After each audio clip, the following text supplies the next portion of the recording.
इस गतिविधि के अंत तक आप निम्नलिखित कार्यों में सक्षम होंगे। शॉर्टकट तैयार और डिलीट करना। शॉर्टकट आपके कंप्यूटर में स्थित किसी चीज जैसे फाइल, फोल्डर या प्रोग्राम का एक लिंक होता है। डेस्कटॉप एक्सप्लोर करते समय आपने सीखा कि आप शॉर्टकट बना सकते हैं और फिर उसे किसी सुविधाजनक स्थान पर रख सकते हैं, जिससे आप आसानी से उन शॉर्टकट लिंक को एक्सेस कर सकें। शॉर्टकट के आइकन पर बनने वाले एरो से उनको आसानी से मूल फाइलों से अलग पहचाना जा सकता है। अब हम किसी फाइल का शॉर्टकट बनाना सीखें। शॉर्टकट बनाने के लिए उस लोकेशन को खोलें जहां वो सामग्री स्थित है जिसका शॉर्टकट बनाना है, और उस सामग्री पर राइट क्लिक करें और फिर क्रिएट शॉर्टकट पर क्लिक करें। मूल स्थान पर ही नया शॉर्टकट नजर आता है। फिर इस शॉर्टकट को किसी अन्य लोकेशन पर मूव कर सकते हैं जहां से आप इस फाइल को आसानी से एक्सेस कर सकें।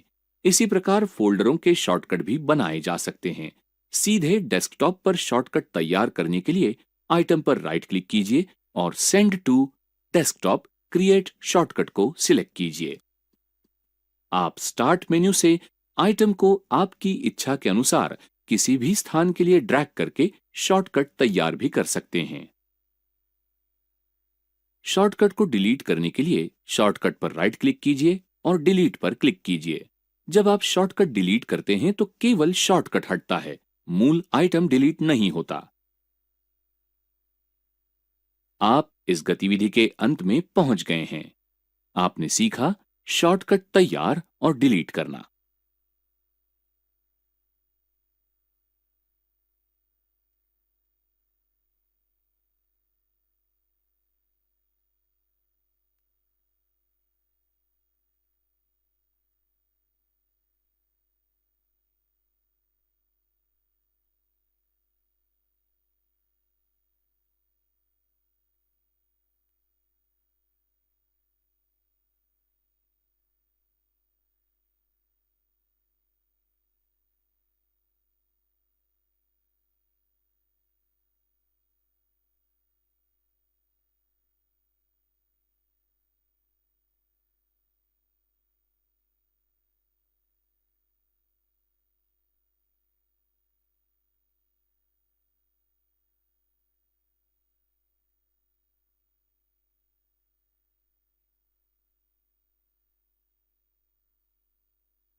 मेरी देखो, मैंने अपने लिए कितना सुंदर शर्ट खरीदा है। ये क्या पहन रखा है तुमने? अरे मुझे लगा तुम फैशन के जानकार हो।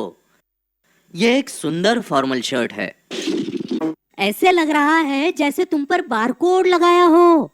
छी! क्या मतलब? ये अच्छा नहीं है। बिल्कुल नहीं। हम उस दुकान में जाकर किसी अच्छे शर्ट से इसे बदली कर रहे हैं, और वो भी अभी। ठीक है, मुझे लगा अच्छा होगा। खैर चलो।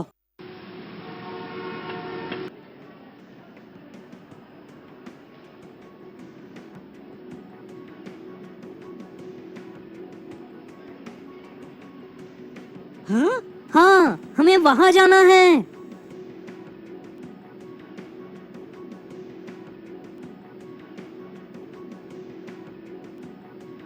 मैं आपके लिए क्या कर सकता हूँ सर? जी, मेरे दोस्त ने कुछ समय पहले एक शर्ट खरीदा था, हमें उसे बदली करना है। कोई बात नहीं सर, मुझे बस उस पर का लेबल देखने दीजिए।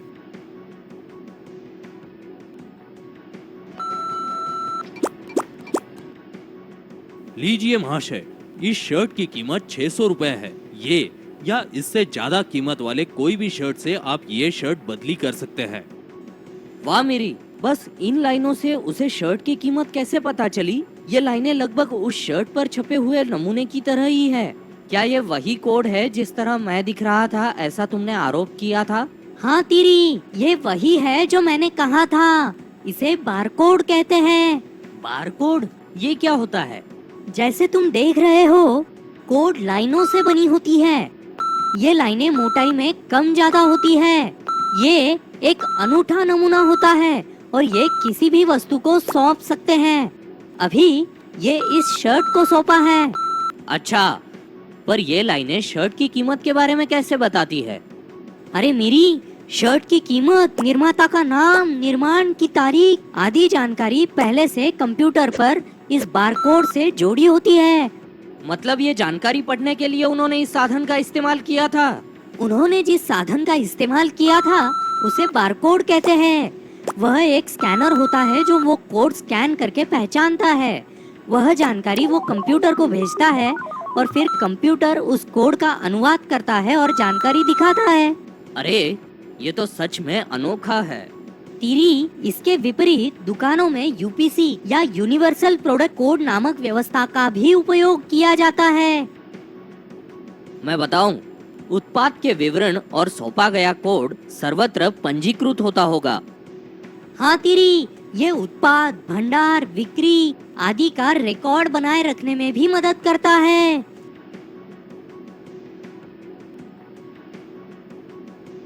अरे मेरी, इस तंत्र के बारे में मुझे कुछ और जानकारी दो ना। फिर मैं तुम्हें बता दूं, इस तरह के और भी तंत्र हैं जो विभिन्न हेतुओं के लिए इस्तेमाल किए जाते हैं। मतलब ये तंत्र और भी जगह इस्तेमाल किया जाता है? हाँ बराबर, ऐसे और भी क्षेत्र हैं जहां ऐसे ही अनुवाद बेहतर सिद्ध हुए हैं। मिसाल के तौर पर बैंकों में मैग्नेटिक इंक कैरेक्टर रिकॉग्निशन मतलब MICR का इस्तेमाल धनादेश क्रमांक और जमा पर्ची आदि पढ़ने के लिए किया जाता है। ये खाता रिकॉर्ड कुशलता पूर्वक बनाए रखने में बैंक को मदद करता है। अरे मेरी, ये तो बढ़िया है। और एक असाधारण तंत्र है जिसे OCR या ऑप्टिकल कैरेक्टर रिकॉग्निशन कहते हैं। अरे मुझे इसके बारे में पता है। ये स्कैनर का उपयोग करता है और छपे हुए अक्षर या संख्याओं को पहचान कर उसे कंप्यूटर में पठनीय स्वरूप में रूपांतरित करता है।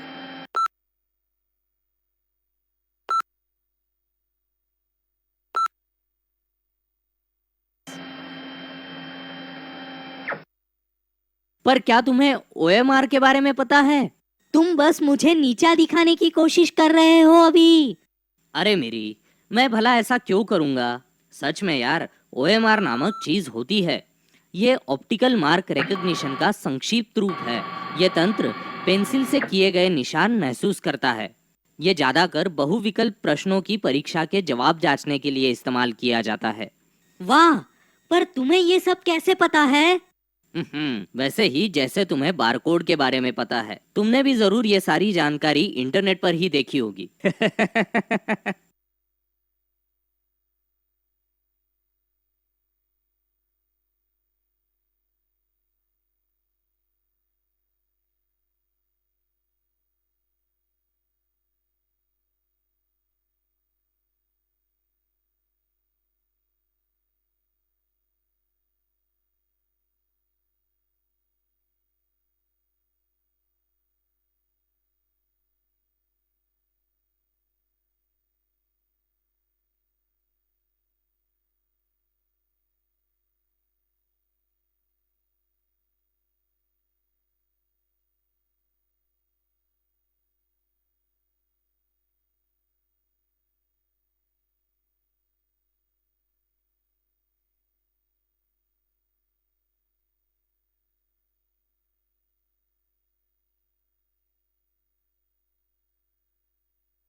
Presenting effectively in a Google Meet। किसी भी जगह से ऑनलाइन मीटिंग करते समय सारे सदस्यों को आसानी से कोई भी प्रेजेंटेशन या डॉक्यूमेंट शीट दिखा सकते हैं और उस पर चर्चा भी कर सकते हैं। गूगल मीट में प्रेजेंट मोड का इस्तेमाल करते हुए आप ये आसानी से कर सकते हैं। जैसे कि आज मेरी एक क्लाइंट से मीटिंग है जो छुट्टियां मनाने के लिए केरला जाना चाहते हैं और बतौर उनके टूर अरेंजमेंट एग्जीक्यूटिव मुझे उन्हें पैकेजेस और ऑफर्स की जानकारी देनी है और ये भी बताना है कि उनकी छुट्टियां यादगार बनाने में मैं उनकी कैसे मदद कर सकती हूँ। यहाँ पर अटैचमेंट्स में ब्रोशर भेजने के बावजूद मैं उसे प्रेजेंटेशन के जरिए दिखाना चाहती हूँ। यहाँ पर 3 ऑप्शंस हैं। योर एंटायर स्क्रीन, इस ऑप्शन का इस्तेमाल करके मैं मेरे सारे क्रोम टैब्स, एप्लीकेशंस और डॉक्यूमेंट्स आदि प्रेजेंट कर सकती हूँ, पर मैं सिर्फ उन्हें मेरा प्रेजेंटेशन दिखाना चाहती हूँ, इसलिए मैं चूज करूँगी अ विंडो ऑप्शन। और इस तरह से मेरे प्रेजेंटेशन के अलावा उन्हें और कुछ भी दिखाई नहीं देगा। और जब मैं उन्हें अलग अलग पैकेजेस और उनके रेट्स के बारे में जानकारी दूंगी, तब मुझे सिर्फ उनके लिए बनाई हुई गूगल शीट प्रेजेंट करनी है।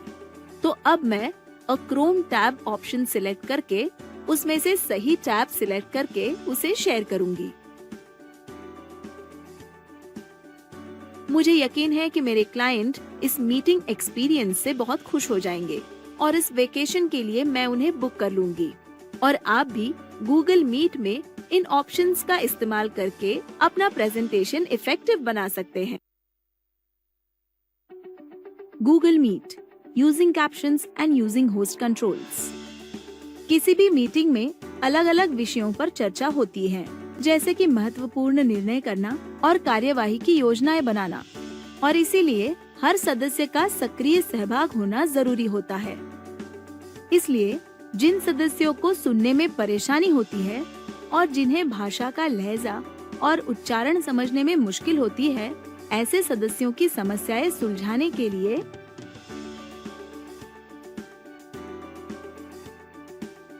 गूगल मीट में टर्न ऑन कैप्शंस की सुविधा है, जिसके लिए आपको सिर्फ टर्न ऑन कैप्शन पे क्लिक करना है।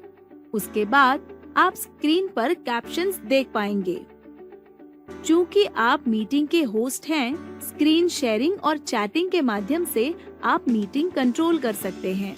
कई बार मीटिंग या ट्रेनिंग सही तरीके से शुरू रखने के लिए ये जरूरी होता है, इसलिए होस्ट कंट्रोल्स पर क्लिक करें। व्यू ऑल होस्ट सेटिंग्स पर क्लिक करें।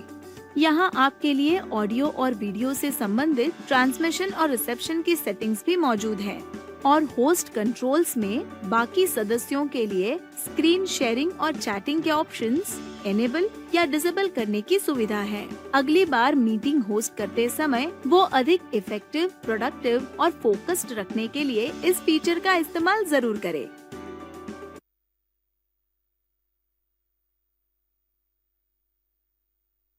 Google Meet, pinning a participant.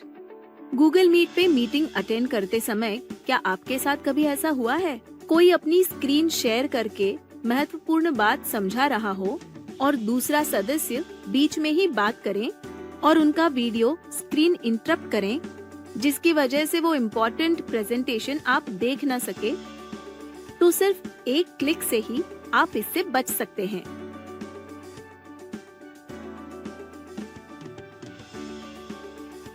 आप स्क्रीन शेयर करके प्रेजेंटेशन देने वाले सदस्य को पिन कर सकते हैं। ऐसा करने के लिए आपको पीपल्स टैब में जाकर उस सदस्य को सिलेक्ट करके पिन पर क्लिक करें। फिर आप वो प्रेजेंटेशन किसी भी बाधा के बिना देख सकते हैं। इसके साथ ही प्रेजेंटेशन खत्म होने के बाद वो सदस्य अपने आप अनपिन हो जाएगा। है ना ये बहुत ही आसान?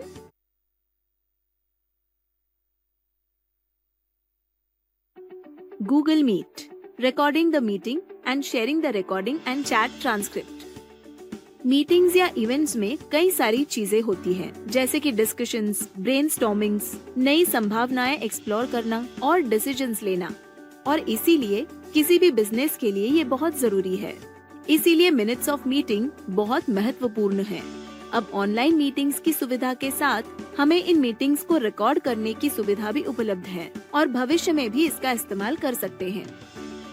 आप अगर इस मीटिंग के ओनर या होस्ट हैं, तो मीटिंग शुरू होते ही आप इसे रिकॉर्ड कर सकते हैं। इसके लिए गूगल मीट में मोर ऑप्शंस पर क्लिक करें और रिकॉर्ड मीटिंग पर क्लिक करें। ये रिकॉर्डिंग्स नैतिकता के आधार पर की जाती हैं और इसलिए सभी सदस्यों को इसकी जानकारी दी जाती है और उनसे सहमति ली जाती है। मीटिंग के खत्म होते ही रिकॉर्डिंग स्टॉप की जा सकती है।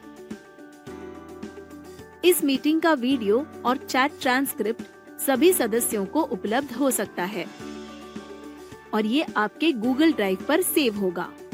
इसकी जानकारी देने वाला ईमेल आपको प्राप्त होगा। आप इसे आपके गूगल ड्राइव में देख सकते हैं।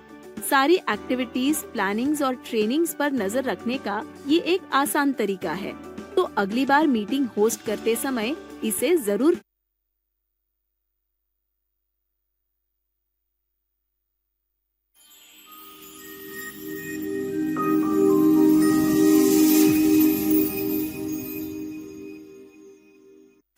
अगर आपके पास किसी जगह का मैप हो तो अपनी जरूरत की जगह को उस पर खोजना आसान हो जाता है। लेकिन कभी कभी उस क्षेत्र में होने वाली देरी या ट्रैफिक जाम से जुड़े हालातों के बारे में हम जान नहीं पाते।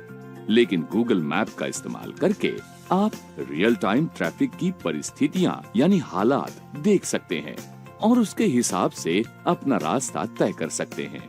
ये आपको आपके गंतव्य तक पहुंचाने के लिए सबसे तेज रास्ते को भी कैलकुलेट करता है और बिल्कुल सही दिशा बताता है। आइए देखें, गूगल हमें उस समय के ट्रैफिक से जुड़ी जानकारी देकर और रास्ते के अलग अलग विकल्प दिखाकर अपने गंतव्यों तक पहुंचने में कैसे मदद करता है। गूगल मैप का उद्देश्य है अलग अलग जगहों तक पहुंचना, ट्रैफिक के ताजे हालात देखते रहना और यात्रा के दौरान ही अलग अलग रास्तों के विकल्प देखना। गूगल मैप देखने के लिए गूगल ग्रुप से बिल्ट इन मैप एप्लीकेशन पर टैप करें। फिर मैप के बीच में टैप करें। डायरेक्शन सेट करना शुरू करने के लिए डायरेक्शन के निशान नीले रंग के गोले पर टैप करें। स्क्रीन में सबसे ऊपर 2 फील्ड नजर आती है। फ्रॉम फील्ड डिफॉल्ट से आपकी लोकेशन पर सेट होगी। अगर आप अपनी वर्तमान लोकेशन से रास्ता जानना नहीं चाहते तो इस फील्ड पर टैप करके शुरू करने की नई जगह का नाम टाइप कर सकते हैं। यहाँ हम एक खास पता डालेंगे या किसी जगह का नाम डालकर उसे खोजेंगे। यहाँ हम पटना डालते हैं। जब बिल्कुल सही पता नजर आए तो ड्रॉप डाउन सूची में से उस पते पर टैप करें। इसी तरह गंतव्य यानी डेस्टिनेशन चुनने के लिए चूज डेस्टिनेशन पर टैप करें। फिर उस जगह या शहर का नाम डालें और फिर सिलेक्ट किए हुए पते पर टैप करें। हम चूज डेस्टिनेशन पर टैप करके नालंदा डालेंगे। नालंदा बिहार पर टैप करेंगे। डेस्टिनेशन चुन लेने के बाद गूगल मैप रास्ता दिखाने के साथ यात्रा में लगने वाले समय का अनुमान भी बताता है। ये यातायात के अलग अलग तरीकों से दिशाएं बताता है। चुनें कि आप कार से यात्रा कर रहे हैं या बाइक से, सार्वजनिक परिवहन से या पैदल या राइड सेवा से। यहाँ हम यात्रा के तरीकों में कार चुनते हैं। फिर 3 बिंदुओं पर टैप करें और adding a stop, sharing direction जैसे विकल्पों को देखें। अब शेयर डायरेक्शन पर टैप करें। आप देख सकते हैं कि किसी के साथ अपने रास्ते को साझा भी कर सकते हैं। फिलहाल हम बैक पर टैप करेंगे। फिर से 3 बिंदुओं पर टैप करें और देखें कि ट्रैफिक के सारे तरीके सिलेक्ट किए हुए हैं। इसी तरह हाईवे, टोल या फेरी के विकल्पों से बचने के लिए रूट के विकल्पों पर टैप करें। यहाँ हम अवॉइड टोल रोड्स को सिलेक्ट करके डन पर टैप करेंगे। स्क्रीन पर नजर आ रहे रास्ते में अलग अलग रंग नजर आते हैं। इन रंगों से सड़क पर ट्रैफिक की स्पीड का पता चलता है। मैप पर नीली लाइन आपका रास्ता दिखाती है और ग्रे लाइन से एक दूसरा वैकल्पिक रास्ता प्रदर्शित होता है। हरे रंग की लाइन बताती है कि ट्रैफिक में कोई देरी नहीं होगी। नारंगी लाइन से ट्रैफिक में मध्यम देरी पता चलती है, जबकि लाल रंग की लाइन से अधिक ट्रैफिक से होने वाली देरी पता चलती है। इस लाइन में लाल रंग जितना अधिक गहरा होगा, सड़क पर ट्रैफिक की स्पीड उतनी ही कम होगी। मैप को फुल स्क्रीन पर देखने के लिए आप उस पर टैप कर सकते हैं। कभी कभी हमें सड़क निर्माण, रास्ता बंद या ट्रैफिक जाम वगैरह के आइकन भी नजर आते हैं। ये ट्रैफिक में होने वाली देरी के प्रकार है। रास्ता बंद के लिए कभी कभी आपको उस जगह पर बिंदुओं वाली लाल लाइन नजर आएगी जहां रास्ता बंद होगा। कृपया ध्यान दें कि ये एक लाइव ऐप है। यात्रा के समय रास्ते के विकल्प सड़क निर्माण या बंद होने के अनुसार ट्रैफिक की स्थिति बदल सकती है। अब फुल स्क्रीन मोड को बंद करने के लिए आइए मैप पर टैप करें। फिर रास्ते के विवरण देखने के लिए स्टेप्स एंड मोर पर टैप करें। नीचे दिए गए सेव ऑफलाइन को सिलेक्ट करके आप रास्ते को ऑफलाइन भी सेव कर सकते हैं।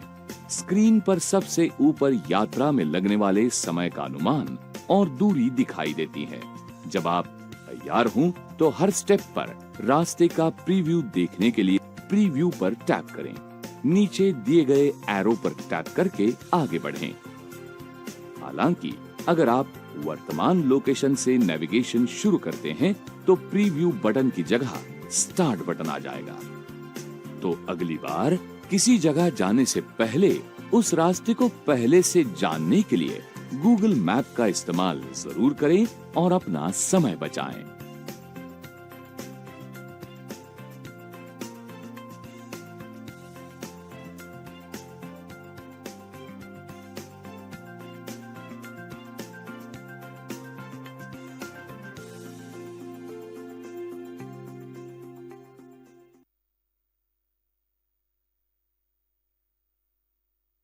ओला भारत की सबसे लोकप्रिय कैब बुकिंग सेवा है। ओला कैब ऐप का उपयोग करके आप बहुत ही तेजी और आसानी से अपनी राइड बुक कर सकते हैं। इसमें आप इकोनॉमिक से लग्जरी तक विभिन्न प्रकार की कैब सेवा की बुकिंग करवा सकते हैं। आप इसमें दैनिक आवागमन के लिए स्थानीय ऑटो रिक्शा और शटल बस की सेवा भी पा सकते हैं। कैब सेवा में कैश से भुगतान की सुविधा होने के साथ ही ओला मनी, यूपीआई, डेबिट या क्रेडिट कार्ड आदि के जरिए कैशलेस भुगतान भी किया जा सकता है। आइए अब देखें कि कोई कैब कैसे बुक करते हैं। ओला ऐप खोलें। अपना मोबाइल नंबर डालकर नेक्स्ट पर टैप करें। ओटीपी डालें और वेरीफाई पर टैप करें। अपना नाम डालें और फिर रजिस्टर पर टैप करके अपना ओला अकाउंट बनाएं। कंटिन्यू पर टैप करें। अब अलाउ पर टैप करके ऐप को अनुमति दें कि ये आपकी लोकेशन और फोन को एक्सेस कर सके। पुनः अलाउ पर टैप करके डिवाइस की लोकेशन एक्सेस करने की और फोन कॉल के प्रबंधन की अनुमति दें। अब पिकअप फ्रॉम पर टैप करें और अपनी पिकअप का स्थान डालें। ड्रॉप एट पर टैप करके अपने ड्रॉप का स्थान डालें। आप देख सकते हैं कि आपके आसपास उपलब्ध सभी कैब मैप पर नजर आती है। अपनी पसंद के अनुसार गाड़ी का प्रकार चुनें और राइड नाउ पर टैप करें। सुरक्षित यात्रा के लिए आप यहां प्रदर्शित बीमा सेवा भी पा सकते हैं। इसमें प्रदर्शित राशि आपकी यात्रा की कीमत में जुड़ जाएगी। प्रोसीड विथ इंश्योरेंस पर टैप करें। भुगतान के लिए कुल राशि प्रदर्शित होती है। सेटअप पेमेंट पर टैप करें और भुगतान का विकल्प चुनें। प्रोसीड पर टैप करें। यदि आप किसी और के लिए राइड बुक कर रहे हो तो पर्सनल पर टैप करें, फिर डन पर टैप करें। कंफर्म बुकिंग पर टैप करें। आप देख सकते हैं कि ऐप आपके निकटतम राइड खोज रहा है। बुक की हुई राइड के विवरण प्रदर्शित होंगे। प्रदर्शित ओटीपी नोट करें। पिकअप लोकेशन की पुष्टि करने के लिए आपके पास कैब ड्राइवर की कॉल आएगी। आप अपनी कैब की लोकेशन को भी ट्रैक करते रह सकते हैं। आप कैंसिल राइड पर टैप करके अपनी यात्रा को रद्द भी कर सकते हैं। यात्रा रद्द करने के लिए कारण सिलेक्ट करें। कैंसिल पर टैप करके ओके पर टैप करें। आप अपने शहर से बाहर जाने के लिए भी कैब बुक कर सकते हैं और साथ ही मनचाहे घंटों के लिए भी कैब किराए पर ले सकते हैं। अपनी प्रोफाइल के विवरण देखने के लिए 3 लाइनों पर टैप करें।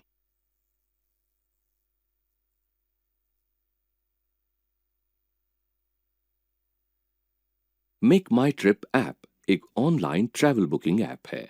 इसमें आप विभिन्न हॉलिडे पैकेज, ट्रैवल गाइड्स और फ्लाइट, होटल, बस आदि की बुकिंग सेवाओं के लिए सर्च कर सकते हैं। आइए देखें इस ऐप का उपयोग कैसे करते हैं। मेक माई ट्रिप ऐप खोलें। विभिन्न डील या रिवॉर्ड देखने के लिए आप अपना मोबाइल नंबर, ईमेल आईडी डाल सकते हैं अथवा अपने गूगल या फेसबुक अकाउंट का उपयोग करके कनेक्ट हो सकते हैं। आगे बढ़ने के लिए आप स्किप पर भी टैप कर सकते हैं। होम स्क्रीन पर विभिन्न प्रमोशनल ऑफर, डिस्काउंट, नई चीजें, ब्लॉग आदि प्रदर्शित होते हैं। आइए देखें कोई फ्लाइट कैसे खोजते और बुक करते हैं। फ्लाइट विकल्प पर टैप करें। इससे फ्लाइट सर्च स्क्रीन खुल जाती है। सोर्स और डेस्टिनेशन डालें।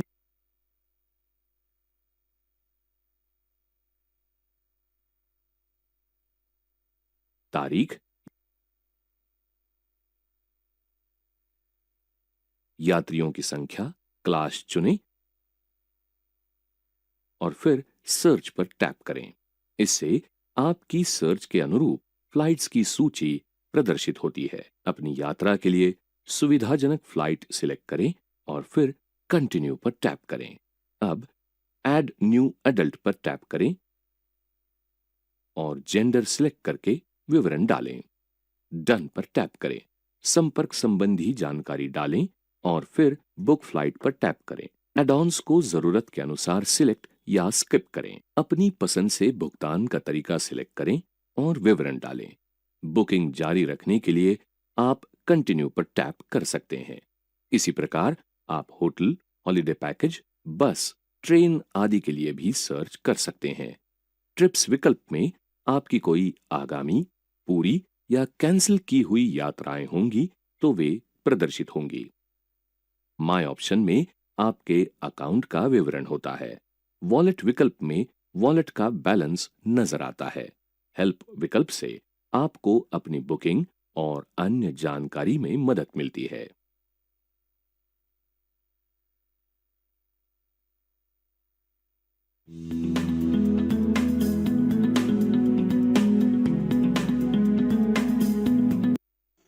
पर्याप्त अभ्यास कर लेने के बाद आपको किसी अक्षर को टाइप करने से पहले उसके बारे में सोचना नहीं पड़ेगा।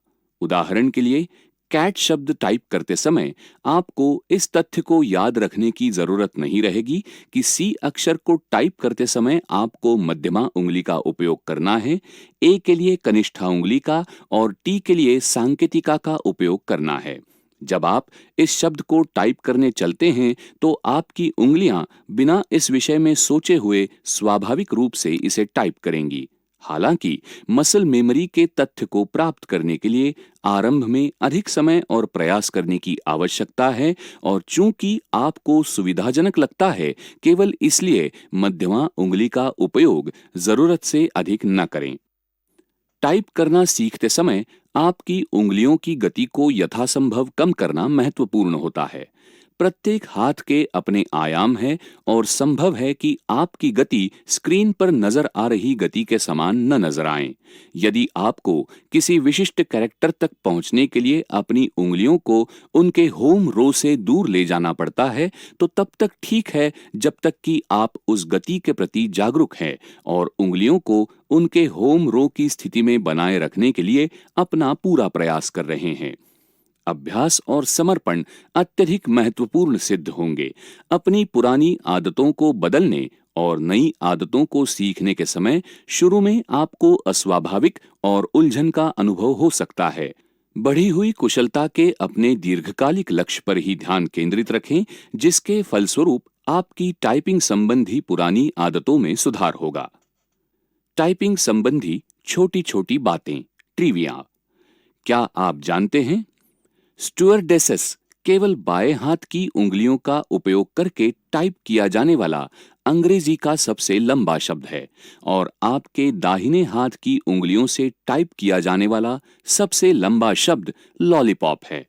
वाक्य the quick brown fox jumps over the lazy dog, इसमें अल्फाबेट के सभी अक्षरों का उपयोग हुआ है।